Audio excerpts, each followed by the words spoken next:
이는 요 정도로 정리를 하고 저희가 시간 좀 많이 지나서 명태균 특검법 관련해 가지고 이야기 좀 해보도록 하겠습니다. 민주당에서 내일 요거 명태균 특검법 이게 따로 발의한다는 거죠, 기자님? 네, 그렇습니다. 이게 뭐 이제 김건희 특검법이 네 차례 네. 어쨌든 좌절이 됐는데 그 부분에서 이제 명태균 부분 관련된 부분만 떼서 특검법으로 한다. 이게 지금 이제 민주당이 이제 마련은 아니고 그 부분은 이제 지방선거 2022년 재보궐선거 22대 국회의원 선거에서 이제 불법 허위 여론조사 등의 방법으로 부정선거하고 선거 개입한 거 뭐 이 부분이고 여기에 윤석열 부부가 어느 정도 관여되어 있는가 그다음에 정치인들에게 이 여론조사를 무산 제공하고 공천거래 통해서 부정선거를 저질렀는지 그다음에 공무원의 직무유기 직권남용 부분 그다음에 대통령실의 수사방해 뭐 이런 것들을 포함하는 안으로 법안으로 내일 이제 이르면 통과시키겠다. 아, 세세하게 이제 이 명태균 게이트 관련해 가지고 다 파헤친다는 건데 기자님이 요쪽을 취재를 좀 계속 해오시지 않았습니까?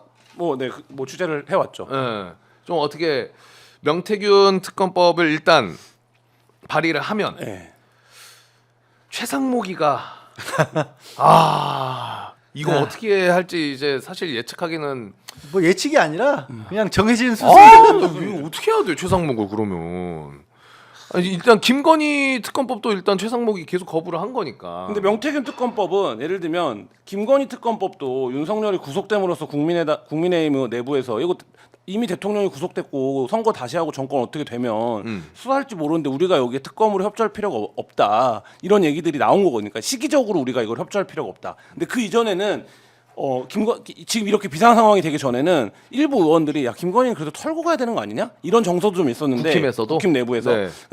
드러내고 표출을 못 하더라도 근데 이제 그 이후에 완전히 정서가 바뀌어서 김건희 특검법의 어떤 간판을 달고는 좀 어려워진 측면이 현실적으로 있고 네. 그래서 이제 명태균을 떴는데 명태균으로 가는 게 사실 저는 맞는 방향이라고 보는데 지금은 근데 문제는 뭐냐면 여기에 뭐 저희가 명태균 열차 이렇게 표현을 하는데 이 열차에 타고 있는 사람이 너무 많아요. 맞아요. 너무 많기 때문에 국민의힘 내에서는 이거에 대해서 강한 이제 말하자면 저항이 형성될 수밖에 없는 사안이고 그러면 이제 말씀하신 대로 이제 200 그 통과가 되더라도 거부권을 행사하고 이런 과정을 밟을 텐데 사실 이제 국회 통과 전망은 사실 국민의힘 분열과도 좀 관련이 되어 있죠. 그러니까 예를 들어 국민의힘에도 무슨 얘기냐면 국민의힘에도 분명히 명태균이 안 묻어 있는 사람이 있거든요. 그러면 뒤로 가면 갈수록 선거의 시간이 다가오면 다가올수록 야 이거를 명태균 특검법을 해서 묻어 있는 애들을 일단 묶어 놓으면 우리가 유리한 건가? 이런 생각을 할 수 있는 사람들이 있단 말이에요. 네. 그러면 사실 이제 그때 가서는 또 어떻게 될지 모른다 이런 생각은 듭니다. 그러니까 결국 지금 기자님 얘기하신 게 그런 겁니다. 많은 분들이 그런 예측을 하고 있는데 국힘에서 이른바 극우 유튜버들이랑 손을 잡고 또 윤석열 구치소에 가서 접견하고 이런 식의 얘기를 내고 있는 게 윤석열이 그나마 정치적 생명이 살아있을 때까지만 그러니까 당내 경선에서 누구의 지지가 더 강하게 지지를 얻을 수 있느냐 나수고이는 워낙 극렬하게 지지하는 사람들이 있지 않으면 당원이 절반인 당내 경선에서 유리한 고지를 점령하지 못할 것이다 라는 그런 것 때문에 국민의힘 의원들이 저 모양을 취하고 있다라는 얘기들 하지 않습니까? 네. 그게 이제 윤석열이 파면되고 나면 상황이 많이 바뀔 수도 있거든요. 윤석열이 파면되고 나면 그때부터는 구심점도 사라지는 거고 그때부터는 과연 계속해서 유지하는 게 맞느냐 아니면 지금부터라도 새로운 살 길을 찾아가는 게 맞느냐 뭐 그냥 대놓고 대표적으로 한동훈 사라졌지만 지난주부터 슬슬 우리는 뭐 한 대표님이 돌아오시길 기다리고 있습니다. 플래카드도 걸고 있고 그 얘기 좀 나오더라고요. 뭐 그런 얘기 하지 않습니까? 뭐 온라인으로 유튜브 방송도 시작을 했다 그런 얘기도 나오고 그런 데서부터 균열이 시작될 가능성은 있는 거죠. 그 지금 19일 날 이 명태균 게이트 관련해 가지고 현안 질의가 있는데 여기서 민주당에서는 명태균을 지금 부를 계획이라고 하거든요. 증인으로 채택할 계획인데 그러면 명태균 씨는 나올 것 같지 않아요? 지금 요즘에 나오는 메시지들 보면은 뭐 강하게 반대를 할 거고 뭐 이렇게 하고 민주당에서도 어쨌든 제가 알기로도 물밑에서 접촉을 하고 있는 걸로 알고 있고 그리고 지금 이제 명태균 씨가 폰을 여러 개를 썼는데 뭐 3개를 썼다라고 알려져 있는데 네. 그중에 검찰이 확보한 폰이 다가 아니다라는 얘기도 나오고 있거든요. 그러면 이제 그 폰이 어딘가 있을 텐데 그 부분과 관련해서도 이제 지금 여러 가지 의문점들이 있고 그 다음에 창원지검에서도 상당히 수사에 진척이 있다라는 게 뭐 이제 참고인이라든지 조사를 받았던 변호사들의 얘기이기 때문에 네. 창원지검에서도 스타트를 할 수 있죠. 그러니까 예를 들면 특검법이 진행이 되는 와중에 어쨌든 그러면 지검 입장에서도 약간 경쟁을 할 수밖에 없는 상황이고 니네 수사를 이렇게 부실하게 해놨어 이런 얘기를 들으면 안 되기 때문에 어쨌든 그때까지라도 진행이 될 거고 이 수사에서 가장 놀라운 건 뭐냐면 저는 대한민국에서 이 정도 사건에서 그런 적은 없었던 것 같은데 뭐냐면 이 사건을 시작할 때는 윤석열이 대통령이었는데 이 사건을 이제 언론에 알릴 때는 윤석열이 파면된 시점일 거라는 거예요. 아 나올 때는. 네. 그러니까 이게 근데 결국엔 이 특검법도 조준하고 있는 게 그 대통령 권력 아닙니까? 근데 이게 완전히 바뀌어버린 상황이고 뭐 이런 상황들을 종합해 보면 어쨌든 이게 선거 국면이라든지 뒤로 가면 갈수록 이제 나올 수밖에 없는 내용이고 창원지검도 상당 준비가 되어 있는데 근데 이거 수사가 잘 됐다고 하기에는 또 그 김규현 변호사는 방송에서 수사 의지가 지금 안 보인다 이런 취지로 발언을 하셨거든요. 뭐 그러니까 강혜경 씨도 잘 안 부르고 어쩌다 불러도 뭐 정치인들 관련된 여론조사 이런 거는 아예 안 물어보더라 이런 이야기를 좀 했는데 그거는 수사가 많이 돼서 그런 거라고 보시는 거예요 그러면은? 그러니까 그거는 뭐 밖에서 예단하기는 어려운데 근데 기본적으로 그 진술을 하는 뭐 강혜경 씨라든지 김태열 씨라든지는 다 가감없이 진술을 한 상태고 네. 그 진술은 이미 확보가 다 되어 있는 상태고 그 다음에 증거로 제출된 것들도 알려진 것들만 봐도라도 PC라든지 핸드폰이라든지 이런 것들에서 확실한 증거들이 지금 제출이 되었다는 것도 이미 확인이 되어 있고 그러면 이제 변호사님 더 잘 아시지만 진술을 한 사람들이 있고 이거를 뒷받침할 수 있는 증거가 있고 그 다음에 구속된 명태균과 김영선을 통해서 이미 압수한 수사물들이 있을 거잖아요. 그러니까 요거를 통해서 결국엔 수사가 구성되는 거 아닙니까? 그러니까 이 부분에서 그냥 일반적인 상식으로 취재 기자 입장에서 얘기하면 수사가 말하자면 진척되지 않았을 이유가 없다. 그러니까 이 추론을 말씀을 드리는 거예요. 그러니까 그리고 거기에 수사가 진척되지 않는다면 그 이유는 한 가지 아닙니까? 외부에서 압력이 있는. 근데 이 외부의 압력이 사라진 거 아닙니까 지금? 그러면 이 수사가 창원지검이 이거를 발표를 안 하고 있을 뿐이지 네. 수사가 진행되지 않았을 이유는 사실 없어 보인다. 그 지금 민주당에서 김태균 특검법을 긁고 오려는 이유하고도 연결이 될 텐데요. 상당 부분이요. 명태균 씨 관련한 수사 부분이 뭔가 좀 이상해 보인다라는 얘기는 할 수가 있을 것 같아요. 왜 그러냐면 11월 지난해 중순에 이미 중간 수사 결과 보고서가 올라갔습니다. 그리고 그 얘기도 많이 나왔죠. 최근에 나온 게 명태균 수사와 관련해서 비상대책이 윤석열이 필요하다라는 얘기를 하면서 계엄이 터졌다. 네. 그리고 12월 2일 날 검찰에서 황금폰을 제출했다라는 얘기까지 나왔어요. 맞아요. 그리고 그날 뭐 서울의 소리나 이런 곳에서 김건희 관련된 새로운 영상들을 내보냈고 그러니까 계엄 터지기 직전에만 해도 이게 팍 터질 거라는 얘기가 많이 돌았고 압력이 굉장히 높았죠. 그리고 또 지금 잠깐 기자님도 비슷한 얘기를 하셨는데 저도 주변에서 지금 검찰을 비판하지 말아주십시오라는 얘기를 많이 들었습니다. 아 그래요? 그러니까 창원지검에 수사를 받았거나 참고인에 나갔거나 하는 사람들이 검찰이 굉장히 그 의지를 가지고 수사를 하고 있습니다라는 얘기가 많이 나왔고 저도 그런 상황에서 계엄이 터지고 나서 직후에는 야 이제 창원지검에서 확실하게 나설 것 같다. 왜냐하면 걸림돌들이 다 장애물이 제거가 됐고 뭐 정유미 지검장이 아무리 친윤이라고 할지라도 저거 계엄까지 쓰러서 이제 쫓겨나게 생겼는데 대통령 눈치 볼 게 뭐 있냐라고 생각했는데 의외로 그 뒤에 2달이 지나도록 조용해져 버린 거예요. 그러니까요. 그래서 이거 뭐지? 라는 생각이 들고 저는 그래서 지금쯤 추측해 볼 수 있는 거는 그 사이에 이게 국민의힘에서 이걸 어쨌든지 간에 그들의 입장에서는 반성하지 않고 전혀 반대로 잘했다고 옹호하는 쪽으로 갔었고 그리고 극렬 지지자들이 모이는 바람에 이게 일부 과표집 됐다는 논란의 여지가 있는데도 있지만 그래도 여론조사 결과도 그들 입장에서 봤을 때 이거 어떻게 될지 모르겠다는 식의 이게 나온단 말이에요. 그러니까 그런 것들이 좀 멈칫거리게 만드는 건 아닌가. 그래서 민주당에서 이거 니네 그런 식으로 가만히 있으면 특검물이 출발시켜서 우리네들 주소 다 해놨잖아. 이거 우리가 치고 나갈 거야. 지금 나갈 거야 말 거야. 이런 것까지도 다 염두에 든 것 같고 그래서 국민의힘에서는 어떻게든 왜냐면 말씀하신 것처럼 거기 뭐 다 있잖아. 홍준표도 있고 오세훈도 있고 다 있다고 그렇죠. 하니까 네. 어떻게든 막아야지. 홍준표 오세훈이 설령 대선 전국에 큰 카드가 되지 못한다고 하더라도 국민의 입장에서 봤을 때는 그들이 이름이 거론되고 수사 결과가 나오고 대통령 윤석열이라는 사람이 뭘 잘못했지가 다 나온 것 자체가 불리한 카드니까 그래서 저 적극적으로 지금 막으려고 할 거예요. 그 국힘에서 입장 낸 게 뭐냐면은 명태균 특검법 발의하면 민주당 너네 역풍을 맞을 것이다. 이렇게 이야기를 하고 있거든요. 아이고, 그러면 맨날 그러면 역풍 얘기는 민주당이 역풍 아이고. 맞을 건덕지가 있습니까? 뭘 이런 거죠. 그러니까 저도 취재기장 입장에서 이 사건에 워낙 등장인물들이 많기 때문에 각각의 인물들로 폴더를 다 만들어서 여기다 자료를 넣어놓거든요. 네. 그럼 뭐 오세훈, 홍준표, 이준석 뭐 이렇게 폴더들이 있는 거잖아요. 네. 근데 취재기자도 이렇게 접근을 하는데 수사를 다루는 입장에서는 당연히 이게 이제 말하자면 폴더들이 있는 거죠. 폴더들이 있는 거고 이게 우리가 소위 말하는 과거 얘기했던 검찰에 섀도우 캐비닛이 있다는 것처럼 이 폴더들이 있는 건데 이거를 지금 말씀하신 맥락인데 야 이거를 진짜 이게 다 까는 거야? 그러면 완전 진짜 괴멸적인 타격을 주는 거야?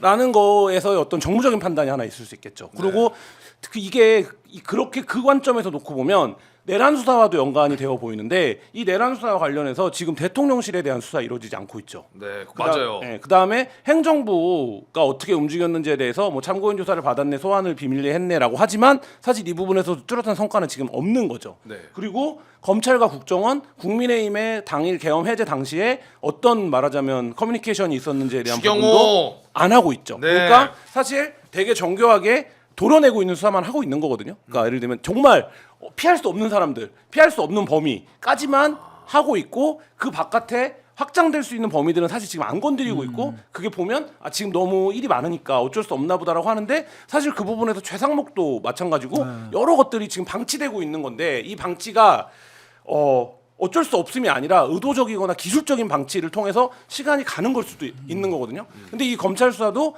그렇게 볼 측면도 있죠. 지금 말씀하신 것처럼. 근데 문제는 저는 이제 취재기자 입장에서 이게 그렇게 흘러갈 수 없다라고 느끼는 게 뭐냐면 네. 여기에 타고 있는 사람들이 다 선거를 준비하거나 선거에 나와야 되는 사람이기 때문에 이런 경우 어떻게 되냐? 내부에서 터집니다. 그러니까 예를 들면 이명박 박근혜 경선이 가장 치열했던 것처럼 내부에서 이거를 물고 가지 않을 수가 없거든요. 그러면 결국엔 가장 계엄 전에 가장 이름이 많이 나왔던 오세훈, 뭐 홍준표, 뭐 이런 것들이 지금 이준석 대표도 출마 선언을 했으니까 네. 이준석 이렇게 터져 있고 그러면 제가 아까 명태균이 안 묻은 사람이라고 표현을 했는데 김문수는 한동훈이 보기엔 어떨까요? 여기는랑 나의 차이점은 뭡니까?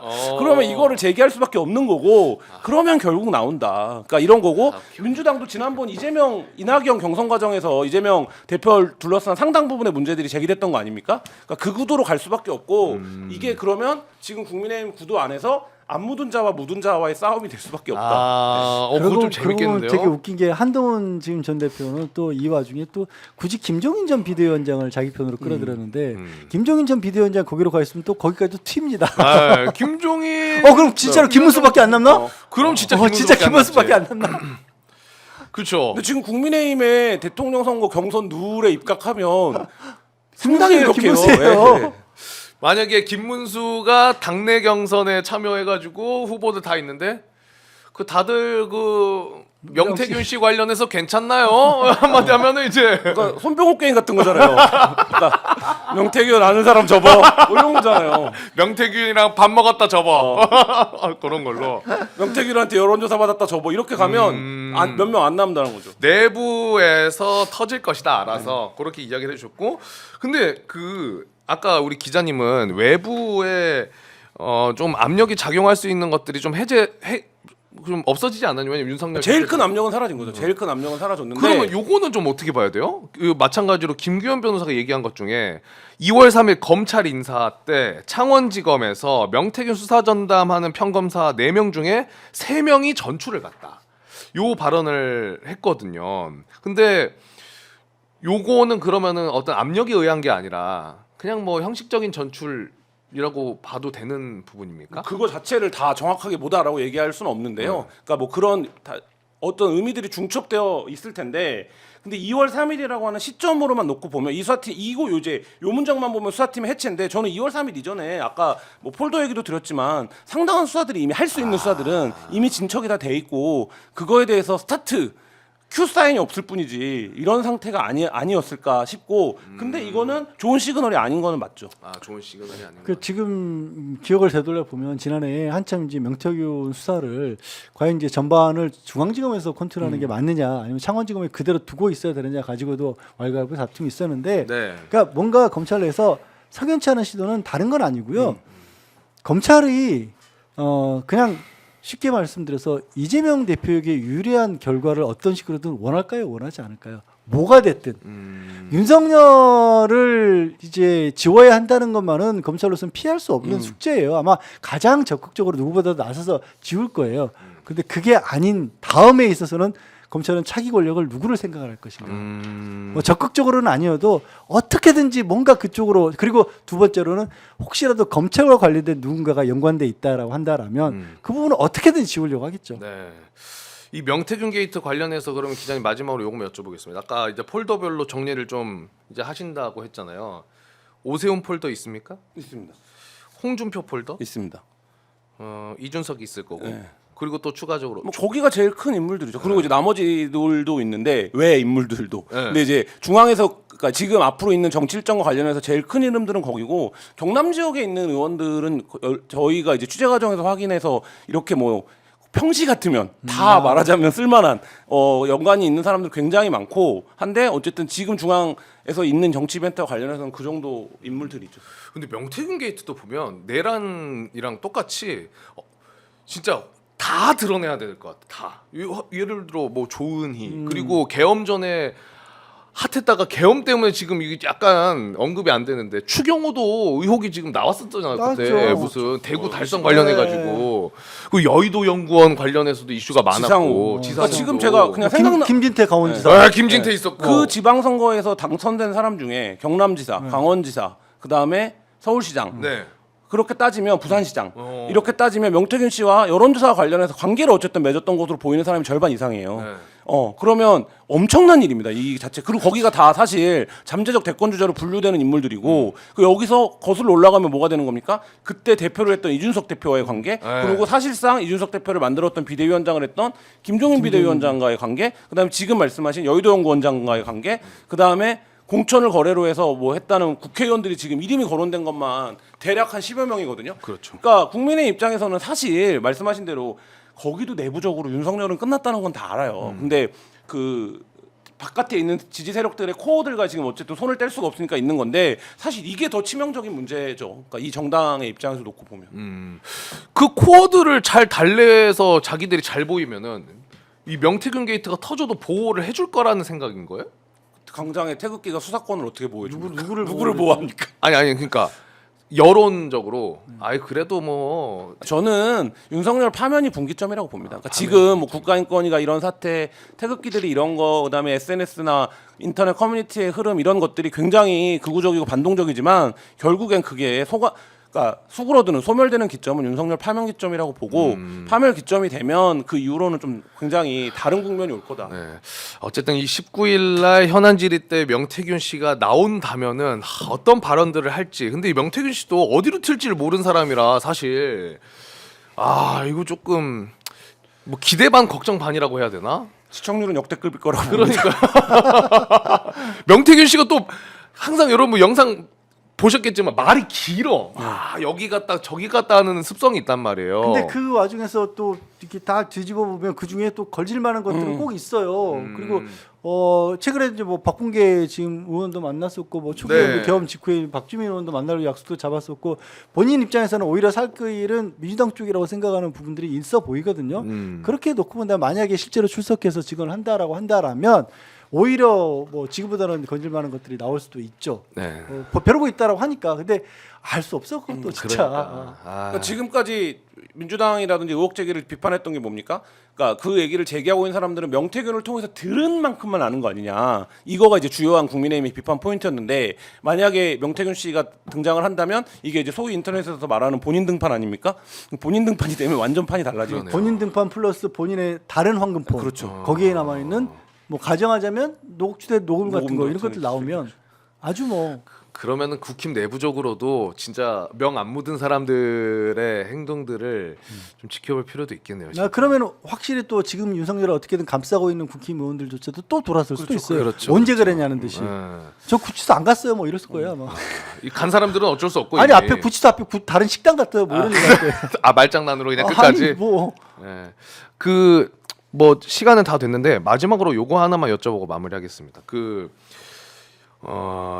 이재명 대표가 국회의원 국민소환제 이야기를 했더라고요.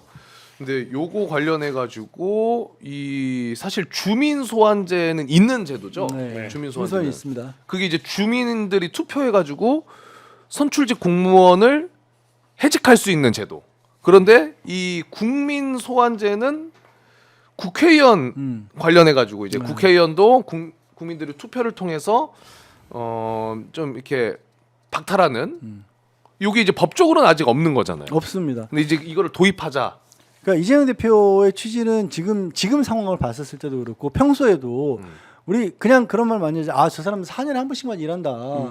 지역구 나가가지고 그때만 와서 고개 숙이 지하철역 앞에서 고개 숙이고 평소에는 뭐 하는지 모르겠다라는 얘기들 많이 하지 않습니까? 맞아요. 그리고 중간에 뭐 범법행위까지는 아니더라도 정치적으로 큰 논란이 될 만한 일이 있더라도 저처럼 책임지는 일이 없다 보니까 그렇다라고 한다라면 우리도 거기에 대해서 지금 뭐 우리가 점점 많은 얘기들이 몇 해 전부터 나오는 게 직접 민주주의적인 요소들을 좀 강화하자라는 얘기들을 많이 해왔었고 이 전국에 봤었을 때도 이 부분을 도입하는 것이 거기에 도움이 되겠다는 취지인 걸로 들려요. 근데 생각해 보면요, 그 이재명 대표가 제안한 제도도 그렇게 해서 일부 주민이 발의를 하더라도 실제로 소환이 돼서 그 자리에서 물러나게 하려면 그 사람을 뽑았을 때 얻은 투표보다도 높은 투표율을 얻어야 돼요, 사실은. 그러니까 진짜 아니 그렇죠. 요즘 국회의원이 과반수로 당선되는 경우보다 3분의 1만 맞아도 당선되는 경우가 더 많아요. 그런데도 불구하고 과반수까지 얻도록 하는 거는 그만큼 지역 주민들이 진짜 이 사람은 안 되겠다라는 판단이 나올 때만 하는 거거든요. 그런 의미에서 어찌 보면 국회의원들도 좀 더 책임감 갖고 일하자 이런 정도인데 그걸 또 국민의힘 쪽에서는 거기 뭐 지금 의원들 쫓아내겠다는 거냐, 뭐 입틀 막하겠다냐 이딴 식으로 공격하고 있는 거죠. 저는 제일 충격이었던 게 여러분 나경원이 뭐라고 얘기하죠? 나경원 얘기는 요즘 하지도 마. 짜증나 진짜. 대통령의 의회 해상권을 부여해야 된다. 와, 여러분 나경원 이러고 있습니다. 이거는 평론은 안 듣겠습니다. 네. 다룰 가치가 없기 때문에. 네. 자, 저희가 이제 마무리를 할 건데 그래도 문재인 전 대통령이 입장을 밝힌 게 있어가지고 요건 한번 이야기를 하겠습니다. 윤석열 임명을 두고두고 후회했다. 그리고 자괴감에 밤잠 이루지 못했다. 가장 큰 책임이 나에게 있다. 이런 이야기를 했습니다. 요 입장 낸 거 관련해 가지고 어떻게 보셨는지만 한 번씩 여쭤보고 마무리하도록 하겠습니다. 일단 그 말씀과 함께 이제 국민들에게 굉장히 송구스럽다 네. 말씀드렸었죠. 그러니까 만족스럽지 못한 부분이 분명히 있어요. 만족스럽지 못한 대표적인 게 당시에는 저는 속았다는데 뭐 제가 조국 전 장관, 지금 대표 전 네. 대표시죠. 조국 전 대표를 통해서도 얘기도 들었었고 얼마만큼이나 그때 윤석열이라고 하는 사람이 그러니까 검찰 개혁을 앞장서서 하겠다라고 도저히 반대할 수 없을 만큼 그러니까 이 지명을 반대할 수 없을 만큼 적극적으로 나섰다라는 거 명분이 없었다라는 그런 말씀도 했었고 그런 내용은 좀 알려지기도 했었는데. 그럼에도 불구하고 아쉬운 부분은 그 이후에 이 윤석열이 얘기했던 거가 전혀 반대 행보를 보였을 때 그러면 정치적으로 봤을 때 대통령이 직접 이 사람을 제거하지 않더라도 제어할 수 있을 만한 순간들이 있었거든요. 그때 힘을 실어주지 않았다는 부분에서는 여전히 서운합니다. 하지만 어쨌든 문재인 대통령이 가지고 있는 정치적 위치라든가 또 문 대통령 주변에도 있는 사람들도 있고 이런 부분들이 있어서 그나마 한 발 앞서서 늦었지만 송구스럽다는 모습을 보였고요.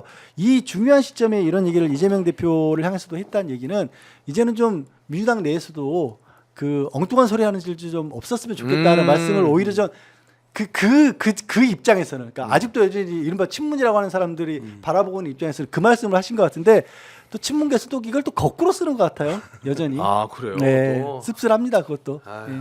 기자님은 어떻게 보셨는지? 그러니까 뭐 그 당시에 있었던 일들에 대해서 진솔하게 사과를 했다라는 태도가 굉장히 좀 중요한 것 같고요.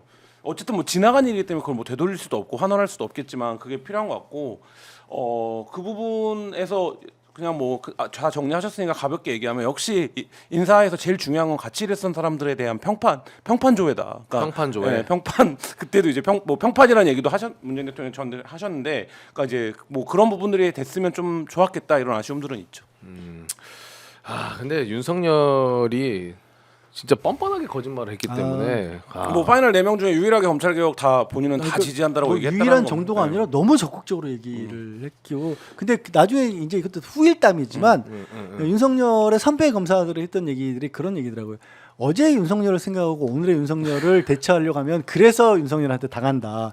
윤석열은 항상 그때 자기에게 유리한 것이 뭔지만 바라보며 살아온 사람이다라는 얘기를 선배 검사들이 했다고 합니다. 그런 얘기 언론에 나왔으니까 제가 인용하는 거예요.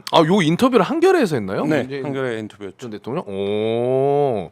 근데 이게 최근에 한 게 아니라 좀 한참 전에 인터뷰를 한. 보통 이런 인터뷰는 한 번만 하진 않습니다. 그러니까 예를 들면 아, 그래요? 만나는 시점 여러 뭐 하자고 해서 한 다음에 내용에 대한 상호간에 이제 검토도 필요하고 그다음에 이제 인터뷰가 출고되는 시점에서 다시 이제 현안이나 이런 부분들에 대한 질문들도 필요하기 때문에 그러니까 인터뷰 자체가 이제 과정으로 이루어지는 인터뷰일 수밖에 없어요. 이 정도 비중의 인물은.